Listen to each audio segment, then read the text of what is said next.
Olá, pessoal, sejam bem-vindos a mais um episódio do Falando em Empreender, onde eu trago aqui somente empreendedores que estão fazendo o Brasil acontecer. Empreender é bonito só em biografia. O mundo real dá muito problema, exige muita dificuldade, muita resiliência. E aqui você tem a oportunidade de ter uma aula nesse bate-papo com empreendedores que estão construindo o Brasil.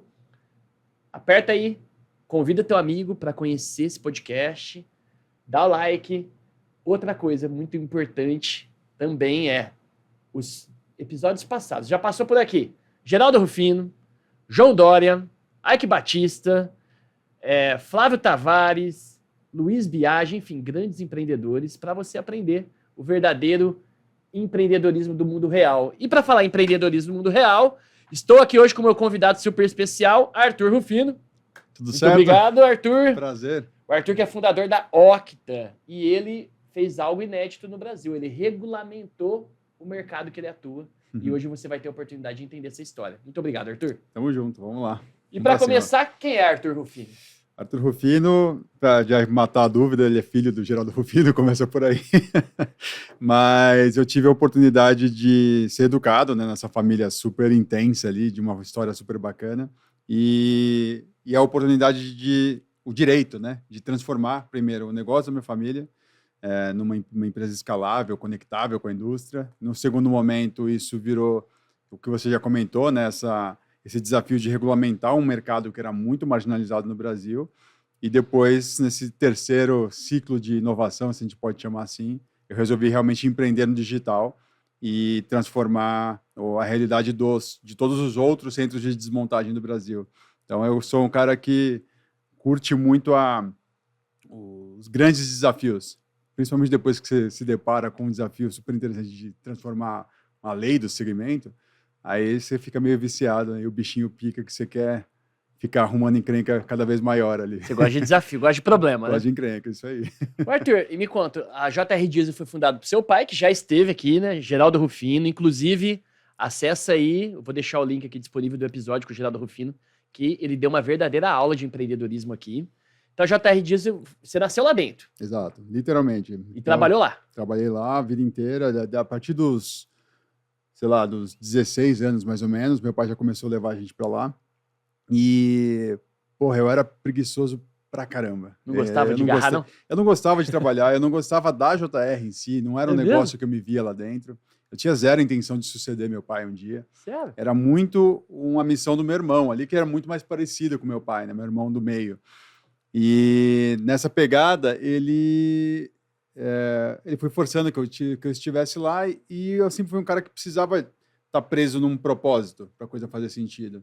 E em dado momento ali, meu propósito foi, eu queria casar. Eu queria estar com eu tava minha namorada. Você ia meio que forçado até você começar a namorar. Exato. E aí, esse namoro começou a dar certo, eu falei, não, deixa eu tomar jeito aqui, que senão a moça vai me largar. Legal. E aí eu resolvi começar a puxar diferente ali, mas a pegada é que eu era muito diferente do meu pai e do meu irmão, era totalmente diferente. Então, isso deu muito conflito, então isso me ajudou a me desenvolver, principalmente inteligência emocional, para lidar com esses conflitos familiares, né, do dia a dia ali. Então, eu posso falar que dos meus maiores sucessos, ele é o mais discreto, que é na questão da sucessão familiar, né, como que você lida com essa questão. E eu fui o cara que foi cutucando coisas que não eram o core do negócio, né? Então, comprar caminhão e vender peças era meu pai e meu irmão. Eu nunca me meti naquilo por um tempão, assim. Tudo que não era isso, eu me metia. Entendi. Então, eu comecei se você pegar uma lógica de inovação, eu comecei no não óbvio, que aí acaba sendo muito construtivo.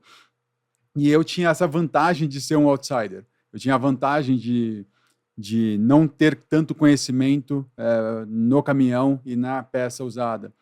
Então, eu usei muito essa vantagem a meu favor e comecei a reconstruir sem os vieses. Eu comecei a construir um modelo de negócio sem os vícios de quem está muito dedicado ali àquele negócio. No dia a dia, o empresário fala muito, eu não tenho tempo para fazer o que não é balcão, o que não é operação. E aí eu fui aprendendo que se você não dá tempo a isso, você vai travar uma hora e o mercado vai te engolir. Então foi muito bacana porque essa jornada, eu peguei essa jornada mais pesada de transformação da empresa depois da nossa concordata, que foi a gente teve ali um problema grande no começo dos anos 2000.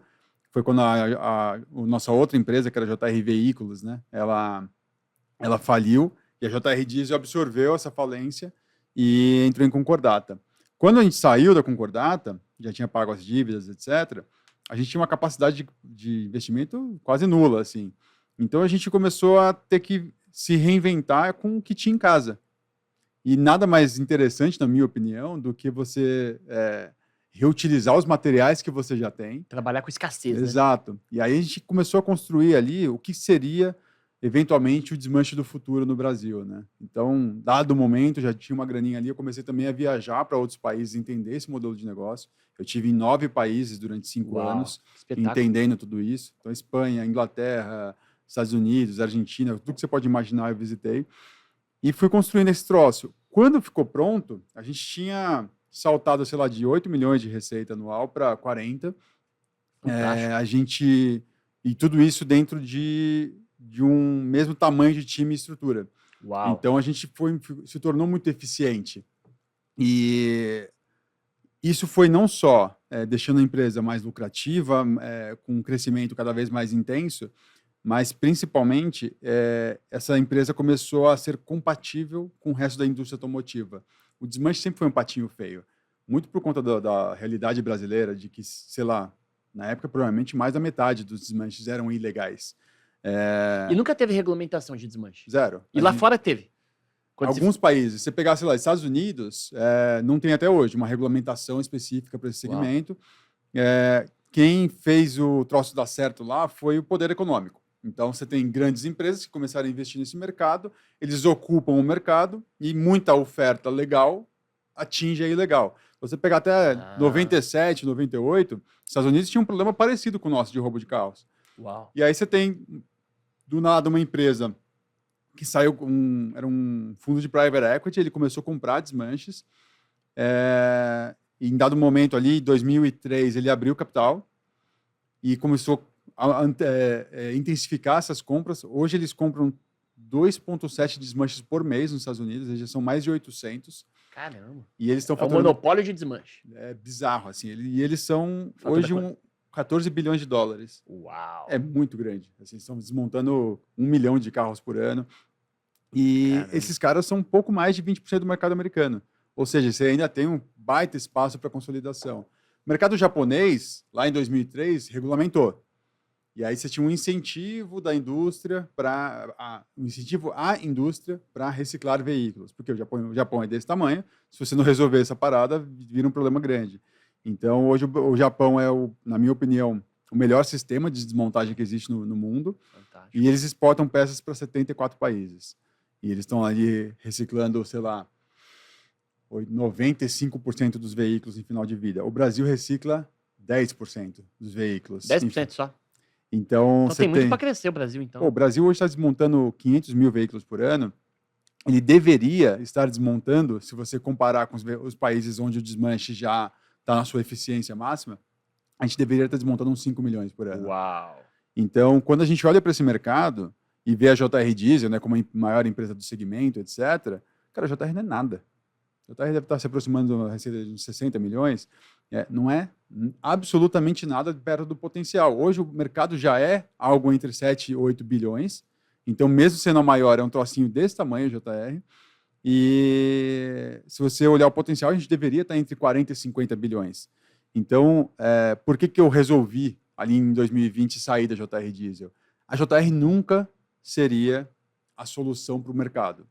Ela nunca ocuparia mercado suficiente para resolver o problema que eu busco resolver, que é acabar com o roubo de veículos.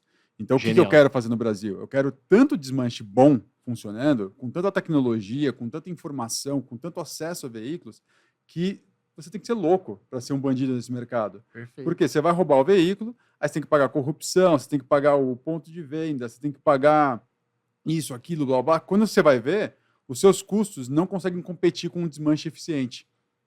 E aí a gente começa a matar o bandido, não porque pus mais policial na rua, mas é porque a gente matou ele por inanição. Ele não consegue competir.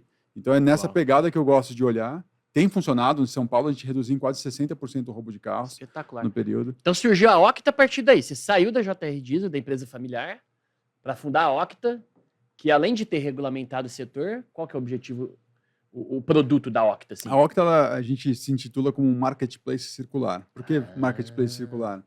A gente resolve dois problemas grandes da indústria de desmontagem. O primeiro problema é o suprimento de carros, né? Então, eu preciso desmontar mais, de onde eu tiro mais carros? Hoje, você tem duas fontes de veículos, são leilões de seguradora e leilões de Detran. Então, é o carro batido ou o carro apreendido. As outras opções são as frotas ou os indivíduos. As frotas, elas têm o veículo em final de vida de forma eventual. Então, você não produz veículo em final de vida na sua frota. Você torce para não ter um veículo em final de vida na sua frota. E veículo em final de vida, entenda, o veículo batido, o veículo queimado, o veículo que trabalhou em condições severas, veículo de telecom, que é surrado o dia inteiro, veículo esquecido no pátio, veículo que perdeu valor. Ele não faz mais sentido para o mercado de revenda. Esses veículos, eles simplesmente vão acumulando nos pátios. Esses veículos não têm uma solução, não tem um plano B hoje no Brasil. A função da Octa é falar com essas empresas e fazer a intermediação de venda para centros de desmontagem. A segunda perna do marketplace é pegar esses centros de desmontagem super selecionados que a gente tem. Então, o cara não só precisa cumprir a lei do desmanche, mas ele precisa cobrir requisitos adicionais que a gente impõe para eles. O cara faz parte da nossa turminha aqui, eu deixo ele vender no B2B, através da Octa, para esses frotistas que eu já me comunico. Ah, legal. Então, a gente mantém a circularidade desse troço. Eu desmonto o carro e devolvo peça para o mercado. Genial. O carro roda mais, daqui a pouco ele é desmontado e volta para o mercado. E você ganha um success fee da operação. Exato. A gente tem um take rate de aproximadamente 10%, entre taxas, etc. Então, hoje a gente deve estar girando aí... a gente realmente rampou ano passado, então a gente deve ter girado ali entre 6 e 7 milhões de GMV. Esse ano a gente deve passar aí de 15 a 20 milhões de GMV. E o negócio é escalar cada vez mais isso. Só que a gente tem desafios ainda regulatórios, a gente tem desafios ainda de educação do nosso mercado, como é que a gente faz essa turma se aprimorar mais rápido. E agora a gente tem novas frentes que eu continuei me metendo em regulamentação, como, por exemplo, o programa Mover. O programa Mover, ele dá um incentivo fiscal para as montadoras para que elas desmontem veículos. Ah, que bacana. Como a montadora não vai desmontar veículo, a gente precisa trazer uma solução para o mercado. Qual que é a lógica? Eu, montadora, vou vender 10 veículos. Se eu desmontar um do mercado, um velho do mercado, eu ganho 1 ponto percentual de desconto de IPI em cada um desses 10 veículos. Fantástico. É muito bom o desconto. Muito bom. Pode chegar a 2% com algumas regras. Então, o Brasil precisaria estar desmontando hoje 500 mil veículos adicionais só para atender as montadoras. Perfeito. Para isso acontecer, a gente precisa de mais centros de desmontagem entrando no mercado. Então, a gente hoje ajuda montadora a construir desmanche no Brasil. A gente ajuda grandes grupos industriais a entrarem nesse mercado. Lá no passado, eu ajudei uma seguradora a entrar nesse mercado. Uau. Então, tem muito de como que a gente não só aprimora a base instalada de centros de desmontagem, mas eu também atraio novos players, nacionais ou internacionais. Então, a gente meio que assumiu dentro da Octa a função de educar, preparar e transformar esse mercado através de produtos digitais. Espetacular, hein? É meio maluco, mas funciona. Então você nunca teve vontade de pegar a JR Diesel e fazer ela virar essa empresa de 14 bilhões igual é a americana? Você foi para outra linha. A JR Diesel tem esse objetivo? A JR, ela tem um perfil que é muito familiar, tem uma cultura muito forte do meu pai ali dentro. E a cultura do meu pai, ela é muito voltada a uma liderança diretiva, aquela de pegar na mão, de estar muito próximo, Legal. etc. Isso não é muito replicável. Entendi. Então, para eu usar a JR Diesel como base dessa transformação, eu precisaria de uma grande transformação cultural na JR. Entendi. E eu acho que o mercado não tem tempo para esperar essa transformação. Uau. Então, a minha ideia foi sair realmente, começar a construir isso na paralela e, eventualmente, em algum momento, eu vou virar para meu pai e falar assim, negão, tenho aqui um fundo junto comigo, você me dá o direito de comprar a JR ou investir aqui? Legal. Porque ela faz parte da transformação. Hoje o cap table dela é 100% familiar. 100% familiar, meu Nunca pai e minha vendeu mãe. um pedaço? Nunca. A gente teve uma oportunidade, né, quando ficou pronta ali a transformação da JR em 2012, que a gente estava ali nessa receita de uns 40 milhões, eu comecei a fazer muito barulho em imprensa. Porque a gente brinca que a gente é o primeiro desmanche fora de páginas policiais, né? É verdade. E aí a gente sei lá por que raios, a gente caiu no Merger Market do Financial Times, e aí os caras ficaram sabendo fora do país que a gente Uau. existia. E aí veio essa empresa de 14 bi tentar comprar a gente. Foi muito legal, foi assim, uma experiência. Eu tive que aprender M&A na raça, nunca tinha. Eu não sabia nem o que era private equity direito na Uau. época, eu tive que aprender na raça em 3 meses. Foi 3 meses de negociação com os caras, a gente chegou num valuation bem interessante, Que legal. 9 dígitos, bem legal, assim. E meu pai autorizou vender 30% da empresa. Os caras só queriam 100. Conseguimos chegar num acordo que seria 30 até chegar no 100. Embarquei para Orlando para fechar o negócio, mas eu olhei na cara do meu pai e falei assim, cara, eu vou matar ele. Ele não vai... Não estava feliz. Não estava. E aí lá eu falei para os caras, falei assim, cara, não vai rolar. Uau. Porque ele vai fazer a vida de vocês no inferno e vice-versa. ninguém vai sair feliz disso. Mas eu quero minha lição de casa. O que vocês esperam do Arthur, sei lá, daqui 5 anos, quando a JR estiver pronta para isso? Eles falaram, cara, em primeiro lugar, a gente não estava comprando JR, a gente estava comprando você. Olha isso. Porque a primeira vez que a gente tenta comprar um desmanche, que tinha sucessão. Uau. E aí eles falaram isso, falaram assim, nós 3 que estamos falando aqui com você, nós em algum momento vendemos os nossos negócios para a LKQ, porque nós não tínhamos sucessores. Não é porque a gente queria vender. Então, primeiro ponto, era o primeiro desmanche com inovação que a gente estava adquirindo. Mas vocês precisam trabalhar governança, vocês precisam trabalhar capilaridade, vocês têm que ser expansível. E tem um negócio que você não pode fazer, que não está ao seu alcance, que é regulamentar o setor. E aí, cara, eu tinha passado por uma jornada de anos de autoestima de bosta, assim, porque, porra, eu sou filho do Geraldo. Então, você imagina ser criado do lado daquela figura e o meu primeiro nome é Geraldo. E eu sempre eu sempre me diminuí. A minha família nunca fez isso, mas eu sempre me diminuí muito. Porque você tem uma figura paterna muito empreendedora. Muito. Né? E assim, estrela, né? E assim, se eu não sou igual a ele, eu sou muito diferente do meu pai, eu sou um fracasso. Se ele é sucesso, eu sou fracasso. Né? Eu oposto. Então, eu estava na minha redescoberta ali, com autoestima, etc. E o cara falou que eu não podia regulamentar o setor. Eu falei, não pode o cacete, cara. Aí foi o que chamou a atenção para você fazer o negócio da Octa. Que legal.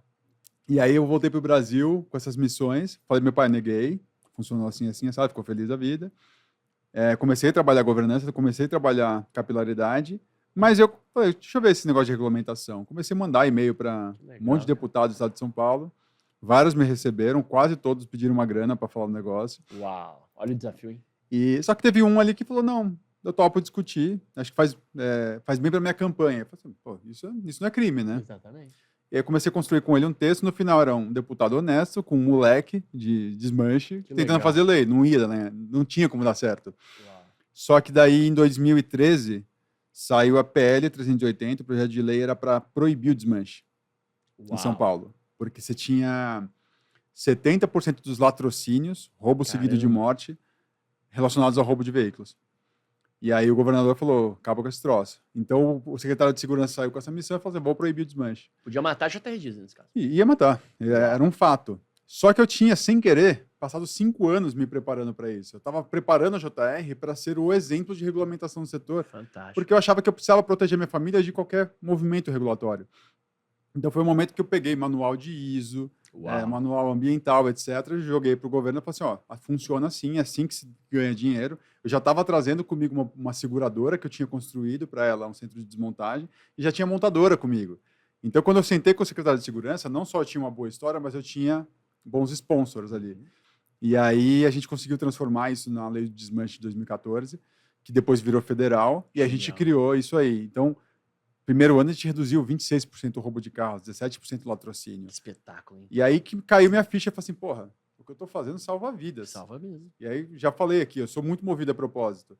Quando eu tive a clareza de que eu tinha essa capacidade de salvar vidas, literalmente, de gente que nunca vai saber que eu existo, aí eu falei, puta, é isso que eu quero. E aí que eu resolvi suceder meu pai. Aí que eu comecei a preparar meu pai sem querer para ser influenciador. E aí eu consegui fazer uma sucessão bem sucedida porque ele não tinha foco total no negócio. Genial. E eu voltei para os gringos e eu falei, cara, agora eu tenho o pacote completo. Eu tenho um plano de expansão. Eu sentei com o Marcelo Scherto na época para construir um plano de... Não sei se era franquia, se era licenciamento, mas estava se construindo ali. Eu tinha a governança, eu tinha o plano de expansão e eu tinha a sucessão resolvida junto com a questão da regulamentação do setor. E aí eles estavam no momento de não olhar para a América do Sul. Eu falei, então, deixa que eu faça o mercado crescer. E aí que nasceu a necessidade. Eu falei, porra, eu preciso preparar o mercado para ser consolidável. Porque a hora que esses caras voltarem para o Brasil, eles vão comprar a Octa, ou seja lá qual for o meu ativo, e eles vão querer consolidar esses ativos no Brasil. Então, a gente hoje na Octa olha duas frentes de trabalho. O licenciamento / franquia do modelo de desmontagem. Que legal. Para ajudar os players atuais a virarem bandeira ou trazer novos players para o mercado. Mas a gente também olha a consolidação. Então, hoje a gente analisa a compra de pelo menos 3 desmanches que a gente já vem estudando para ter esses caras no portfólio e começar a também testar um modelo de desmanche que esse seria o primeiro no mundo, que a gente chama de Dismantling as a Service, que é, eu tenho uma frota gigante, sei lá, só localiza. Eu bato 1.200 carros por ano e preciso vender ele como sucata. Então, em vez de vender isso para um desmanche, eu vou inserir eles num sistema de Dismantling as a Service e eu vou participar da receita daquilo. Então, eu vou atribuir uma receita maior, só que eu, como desmontador, eu não tenho exposição de capital. Então, eu cresço mais rápido dentro disso. Então, ganha-ganha. Então, a gente está em algumas estratégias bem doidas aí para garantir essa velocidade que o mercado precisa crescer. Porque agora eu preciso atender montadora, eu preciso atender o roubo de veículos, eu preciso atender os meus interesses pessoais. Genial. Então tem muita coisa acontecendo ao mesmo tempo ali. Cara, e é um mercado essencial, né, para a humanidade, né? Porque tem tanta montadora aí, por que não ter as desmontadoras, né, resolvendo esse problema que é carro batido, carro... É isso, cara. Não tem como, né? A gente tem ali o Brasil fabricando 2,5 milhões de veículos por ano, se pegar o ano passado. Se a gente não começar esse processo de desmontagem, que a gente não bata os 5 milhões por ano lá que eu comentei, a gente vai ter um cemitério como que tem no Detran hoje. O Detran tem mais de 12, os Detrans do Brasil inteiro tem mais de 12 milhões de veículos em pátio. E onde vai colocar isso? Você precisa fazer isso circular. E cada veículo que você desmonta com o propósito de reuso, remanufatura e reciclagem, ele reduz em emissões 3,7 toneladas. Olha isso. Cara, se a gente endereçar a oportunidade total do Brasil, são 14 milhões de toneladas por ano de CO2 que deixam de ser emitidas. Uau! Então tem muita coisa legal para fazer. A sustentabilidade na veia, né? Na veia. Então, se a gente reduz crime forte, reduz mesmo o crime. A gente tem histórico, inclusive, já registrado que o PCC saiu do mercado porque deixou de ser lucrativo para o crime. Ele passou a fazer sentido com... E aí hoje é negócio de bandidinho. Não tem mais o crime organizado nesse mercado. A gente tem evidências claras de Canadá e Japão dessa questão de redução de emissões. E no final do dia, se a gente endereçar 100% da oportunidade no Brasil de desmontagem, a gente gera 210 mil novas vagas de trabalho. Uau! Então, cara, espetacular. É um ganha-ganha surreal assim, para o mercado e para a sociedade. Arthur, como é que é a estrutura da Octa? Você captou investimentos? Você foi fazendo sozinho? Como que é o modelo, o cap table, o modelo de negócio? A gente nasceu de uma estrutura... Eu fui atrás de um cofundador, né, para a Octa, eu não queria fazer sozinho. Por mais que eu já tivesse essas jornadas de inovação na JR Diesel, eu entendia que eu não tinha o expertise de captação de investimento, eu não tinha o expertise do digital. Então, tinha várias coisas que eu achava que eu precisava trazer. Eu passei 2 anos procurando esse cofundador. Eu achei na pandemia uma Venture Builder, então é uma fábrica de startups, né? Legal. E eles buscavam empreendedores que tinham amplo conhecimento de um determinado mercado e que acreditavam na visão de digitalização dele. Então, casou super bem ali. Então, a gente tem ali uma composição societária entre nós somos os cofundadores ali, né? Que legal. E a gente foi atrás de investimento. Então, eu nunca pus R$1, seja meu, seja da minha família na Octa. A gente já captou pouco mais de 10, 11 milhões. Espetáculo. E a gente deve, no final desse ano, estar perseguindo uma rodada Series A mais estruturada realmente para... Fantástico. Validada todas as teses aqui, vamos agora botar dinheirinho ali para empurrar. E, na paralela, essas questões de consolidação de desmanches, da franquia, Genial. etc. Então, essa aí é uma questão de... Sim, vamos captar investimento, mas é uma pegada menos venture capital, mais private equity ali. Uau! Muito bom, hein? Um belo negócio nas mãos, no momento certo. Literalmente criando mercado, né? Criando a demanda. Exato. E me conta uma coisa. Fica divertido. Empreender. Arthur, me conta uma coisa. Como foi passar por esse processo de falência aí? Da empresa que afetou a JR Diesel? entrar em concordata? Como que é isso? Como que é viver isso? Cara, a primeira, eu posso falar que a gente foi muito protegido ali, né? Eu e meu irmão, minha irmã, a gente viveu um pouco da dor da falência. A gente viveu muito da parte positiva, na minha opinião, porque a gente certamente seria um monte de playboy babaca se nada tivesse acontecido lá atrás. Se não tivesse dado errado algumas coisas, né? Meu pai e minha mãe vieram de favela, etc. Começaram a ganhar dinheiro e começaram a se fuder com a nossa educação. Então, ia dar errado. Então, para a gente foi muito importante como formação humana passar pelo que a gente passou. A crise te forja, né? Ninguém passou fome, não foi assim, a gente perdeu completamente qualquer coisa que se relacionasse a uma vida de uma pessoa rica. Perfeito. Mas, assim, a gente nunca passou necessidade nesse período. Mas sermos profissionalmente forjados numa empresa em crise foi muito rico. Que legal. Foi surreal, assim, pra gente. Então, a gente aprendeu JR na escassez. Então, eu devo a minha visão profissional a esse período. E a gente errou de novo no futuro. Então, em 2016, que o Geraldo estava explodindo, inclusive, como imagem, a gente deu uma bela escorregada por conta do processo sucessório. Uau. E a gente entrou em recuperação judicial. O que aconteceu ali? A gente trazia uma estratégia do Arthur, que olhava outro perfil de endividamento, que olhava isso tinha que ter baixo custo, tinha que ser alongado, etc. E o Geraldo, ao mesmo tempo, que já estava passando bastão, que resolve voltar para a gestão, quando ele viu um monte de dinheiro no caixa que eu tinha captado. Então, ele não está errado do jeito dele de pensar, nem eu do jeito que eu queria fazer, só que os dois juntos não funcionam. Uau. E a gente quase quebrou a empresa nisso. Uau. Então, essa foi uma que eu vivi de forma mais intensa. Muito daquilo foi responsabilidade minha, tanto do erro quanto da busca pelas soluções. Então, essa me enriqueceu de outras formas, profissionalmente. E foi essa que também me ajudou na decisão de entender que não adiantava ficar dando murro na ponta de faca dentro do JR Diesel. Perfeito. Ali, vai levar muito tempo para o meu pai realmente recuar do dia a dia e permitir uma transformação mais intensa. Então, pela preservação do carinho, da amizade, etc., que sempre rolou entre nós, eu falei, não, deixa eu criar uma trilha paralela, legal, que, inclusive, vem pavimentando o mercado para a própria JR poder correr mais rápido. Sinergia total, né? Então, eu não saí para criar concorrente, eu não saí para nada disso, eu saí para fortalecer o mercado. O mercado Genial. Forte, a JR vem junto. Então, foi uma decisão ali que envolve trocentas mil coisas que vão desde o meu propósito até o bem-estar da minha família. Assim. Fantástico. Arthur, e como que é? Em quanto tempo saiu de 8 milhões para 40 milhões? Depois... Foram 5 anos, assim, contadinhos. Crescimento espetacular, hein? E foi uma transformação que é totalmente... É uma visão de startup. Assim, eu nem sabia que era uma startup nessa época, mas era uma visão de startup, que é como que a gente faz muito mais com o que a gente tem. Então, sei lá, a JR tinha uma metodologia de desmontagem que ela mantinha os caminhões no pátio e o cliente, entre aspas, se servia das peças. Então, ele chegava com o motor daquele caminhão. Então, eu chegava lá, 5 funcionários, tirava o motor, o cara passava 6 horas esperando o processo inteiro acabar, etc. E aí, um dia eu falei, pai, a gente precisa mudar isso, a gente precisa desmontar assim que chega. Eu falei, não, pai, filho, a gente não consegue organizar as peças dessa forma, a gente não tem controle de estoque, a gente não tem um monte de coisas e o cliente gosta de ver a peça dele saindo do caminhão. E aí, cara, muita briga. Muita briga para tentar convencer. Não conseguia convencer. Uau. E aí eu percebi que... Aí tem muito a ver com inovação de novo, né?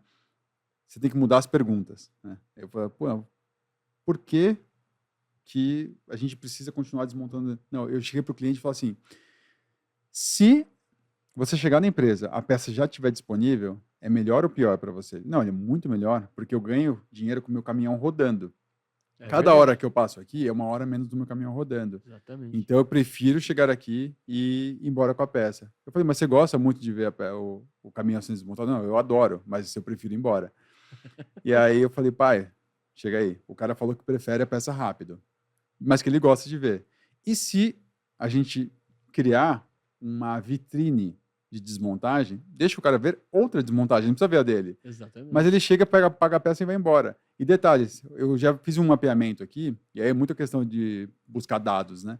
Eu fiz um mapeamento, quem chega e a peça já está disponível, porque algumas peças pequenas já estavam, o cara não pede desconto, ele paga e vai embora. Genial. O cara passa 8 horas aqui dentro, ele passa 8 horas te pedindo desconto até ir embora. E aí meu pai falou, não, vamos fazer um teste. Então a gente transformou esse modelo que nos Estados Unidos chama U-Pullet, que é aqueles pátios enormes, cheios de carro, que a pessoa vai lá e serve das peças. A gente mudou para desmontagem total. Então a gente sai de 3 semanas de desmontagem para 2 horas e meia. Uau! E aí o que acontece? Choque de a mesma eficiência, né? planta, ela passou a ter muito mais capacidade produtiva. Exatamente. O mesmo time começou a desmontar muito mais veículo. E aí a gente pula de 8 milhões para 40 milhões com o mesmo custo operacional. Só mudou o custo de aquisição, que a gente começou a comprar mais veículo. Então foi uma transformação muito forte. A lucratividade explodiu, assim. Uau. Então hoje um desmanche bem gerido no Brasil, ele tem que te dar uma margem EBITDA de 25% a 30%. E a JR gira muito bem dentro dessa margem. É de fazer inveja para a maioria das indústrias ali, inclusive Poxa. para a montadora. A montadora visita a gente hoje e fala assim, pô, eu prefiro desmontar do que montar. É mais lucrativo desmontar. Legal, hein, Arthur? Arthur, qual que foi o padrão de comportamento, assim, como empreendedor que você teve na tua vida que você acha que fez a diferença? Cara... Na verdade, fez não, né? Que faz a diferença. Eu acho que teve 3 fases, assim. A primeira foi o questionamento, né? O questionador. Então, eu sempre fui muito insatisfeito com a resposta, as coisas sempre foram assim, não mexe. Então, cara, isso me dava desespero. Então, foi isso que conseguiu criar, na primeira fase do Arthur, essa visão de qual que era o potencial do negócio, como que ele poderia se comportar, quais eram as oportunidades de desdobramento, além daquele óbvio que a gente chegava no dia a dia. Na segunda fase, o padrão de comportamento era do relacionamento, da inteligência emocional, Legal. da conexão. Eu sempre fui um cara muito tímido, então muito quieto. A gente falou agora há pouco sobre ser cara de pau, eu era 0 cara de pau e acho que isso me faltava. Então eu tive que me desenvolver no emocional mesmo. Então eu investi em terapia. Eu fiz muita terapia.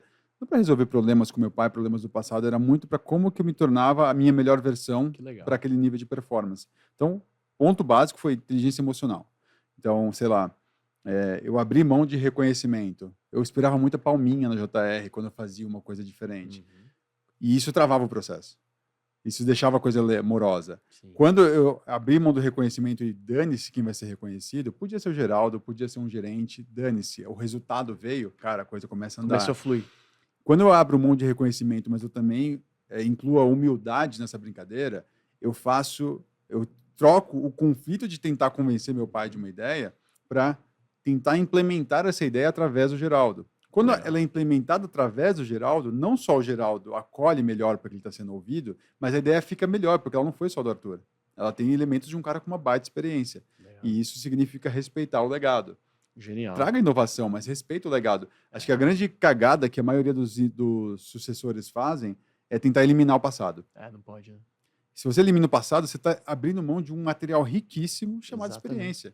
Então, vamos falar, o que é o chat GPT hoje sem... O Big Data passado. Exato. Se aconteceu o passado, ele vai ficar tentando aplicar uma inteligência sobre base 0. Então, o sucessor que desconsidera essa questão, ele está sendo muito burro, não importa onde ele estudou e o quanto ele adquiriu de conhecimento.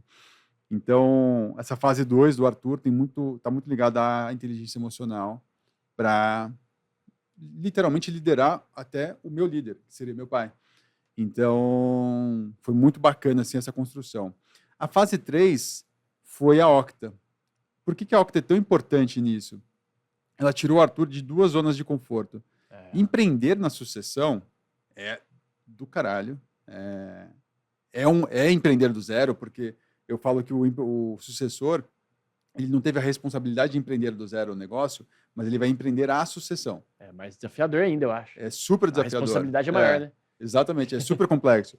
E aí, cada um na sua praia, falar que foi simples ser Geraldo Rufino, sair da favela e construir a JR é insano, assim como é insano considerar que recebeu de bandeja e fazer crescer são coisas diferentes. Exatamente.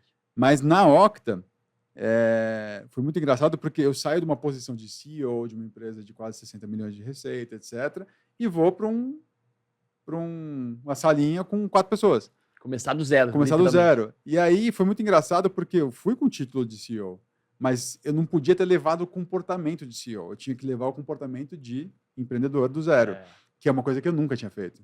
Então foi legal porque quebrei muito a cara com isso, mas muito. Porque eu tinha aquele hábito de delegar, de empoderar aquela pessoa para que ela tomasse as atitudes, etc. Cara, eu estava fazendo uma empresa totalmente maluca, que pouca gente entendia, e delegando para a pessoa tomar as atitudes, não era a hora. Eu não estava errado, mas não era a hora. Então, empreender do zero foi uma demandou do Arthur um redesenho de comportamento muito grande. Uma humildade muito grande de reconhecer que ele precisava de novos skills ali. E o principal foi a questão de... Eu sempre fui de bastidores no JR. Então, estava lá arrebentando, crescendo, etc. Mas a figura que eu jogava nos holofotes sempre foi meu pai. Eu sempre gostei desse conforto de não ser percebido. E aí, na Octa, eu percebi que eu tinha que assumir um protagonismo e usar muito o founder-led growth, né? Então, eu precisava me jogar em rede social, coisa que eu nunca gostei de fazer. Eu precisava me expor no LinkedIn, no Instagram, no YouTube, no TikTok. Tinha que aparecer, né? Tinha que aparecer. Tinha que... Hoje mesmo, cara, minha esposa, que também é super discreta, falou assim, cara, hoje você não fez nenhum post sobre o que está acontecendo no seu dia. Porque a gente combinou como família de que tem que nascer essa empresa Arthur Rufino para que a Octa consiga beber desse leite. Então, foram 2 transformações muito grandes, né, de postura do Arthur na última fase, que é empreender do zero não é igual, é outro bicho, e a questão de ser o fundador que aparece, fala, se expõe, porque isso derrama muita credibilidade para a Octa, derrama autoridade em cima do cliente. Tem casos muito bons assim de clientes que eu estava 2 anos desenvolvendo, delegando para a equipe de vendas, puto com a equipe de vendas. Eu falei assim, cara, peraí, tem uma coisa errada. Porque a equipe é boa, tem alguma coisa errada. Marquei um café com o cara, em 5 minutos eu saí com a lista de veículos, etc. Então, assim, o cara queria um aperto de mão. Ele queria o Rufino ali conversando com ele. Então, não tinha nenhum erro com a minha equipe de vendas. O erro estava aqui. E eu não me posicionei e eu não dei rosto para a Octa. Então, tem umas coisas que você precisa aprender ali, que é um reaprendizado. Não importa o tamanho da empresa que você estava, quando você vai fazer do zero, é outro bicho. Tem que recomeçar, né? É outro bicho. Arthur, qual que foi o maior aprendizado com Geraldo Rufino? Cara... Dentro de vários, né? Difícil, né? Mas acho que o principal, que acho que era o maior conflito assim, de visão de mundo, é o positivismo. Ele é muito positivo, né? Eu nunca vi seu pai reclamar de nada. Cara. Nada, assim, eu sou muito analítico, né? Eu sou muito prático, pragmático, e me soava insano ser tão positivista, né? E com o tempo, obviamente, vendo resultados na vida dele, né? Mas principalmente entendendo que eu não precisava ser positivista como meu pai. Eu podia ser a minha versão de positivista. Exato. Então, um exemplo prático disso foi o que aconteceu em relação à lei. Eu acreditava que a JR ia crescer para um caralho, assim, que ia dar muito certo. Mas eu sempre acreditava no melhor, me preparando para o pior, que é uma coisa que não é no hábito do meu pai. Então, eu achei a minha versão de positivismo. Eu construí todas as defesas para a JR poder crescer num trilho bom. Quando veio o risco, o positivismo ajudou, porque assim, pô, agora estamos prontos, fica tranquilo que vai dar tudo certo. Até meu pai ficou meio inseguro na época da tentativa de proibição. Eu falei assim, não, fica calma, a gente se preparou 5 anos. Então é juntar o positivismo, a crença forte, a fé forte, com um bom preparo. Você sabe fazer a lição de casa bem feita. Então, acho que o bom aprendizado, não importa se você está sentando com Flávio Augusto, com Geraldo Rufino, com seja qual for o nome, não é copiar, é trazer para a sua realidade, é trazer para a sua versão ali. Muito bom. Olha a aula que o Arthur Rufino está dando aqui para vocês, hein? Arthur, estamos chegando ao final. Eu queria que você desse 2 conselhos. Um conselho para quem é sucessor, você viveu a sucessão, e um outro conselho para quem está empreendendo do zero. Boa, vamos lá. Para o sucessor, não importa se sua mãe, seu pai, seu avô, quem você está tentando suceder, o quão chato é, o quão difícil é, a responsabilidade da sucessão é sua, não é do sucedido. Legal. Então, a gente esperar facilidade ali, pô, seria muito bem-vindo, realmente, se meu pai facilitasse minha vida. Não que isso seja contraproducente, mas dificilmente vai acontecer. Você vai gastar muita energia tentando mudar uma pessoa que não está mais na fase da vida de mudar. Exatamente. Então, você tem muito do papel de assumir essa responsabilidade, esse protagonismo, esse empreender a sucessão. E, vai para terapia, busca desenvolvimento pessoal, vai para imersões, busca as formas que você precisa para construir isso. Eu mesmo dou muita mentoria em relação a sucessores. Bacana. Mas no final do dia é isso. Como que você se prepara mentalmente, muito mais do que educacionalmente, para criar uma transição para essa pessoa. Você tem que a pessoa fala muito de CS, né, o sucesso do cliente. Você tem que criar o sucesso do sucedido. Uau. O que é o pós dele, né? O Geraldo, eu tive a oportunidade de criar um Geraldo influencer. Exatamente. E aí ele ganha mais dinheiro lá do que como JR Diesel hoje. Ele tá sempre no avião aí viajando, né? Não é todo sucedido que tem esse perfil para virar um influencer como o Geraldo.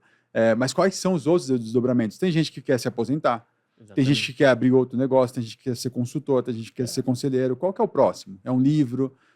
Como que você cuida da vaidade dessa pessoa? Porque na cabeça dela está sendo substituída, isso é horrível. Então, você precisa cuidar muito do sucesso do sucedido. Que legal. Olha aí que lição, hein? E para quem está empreendendo do zero, eu buscaria muito treinamento. Muito treinamento.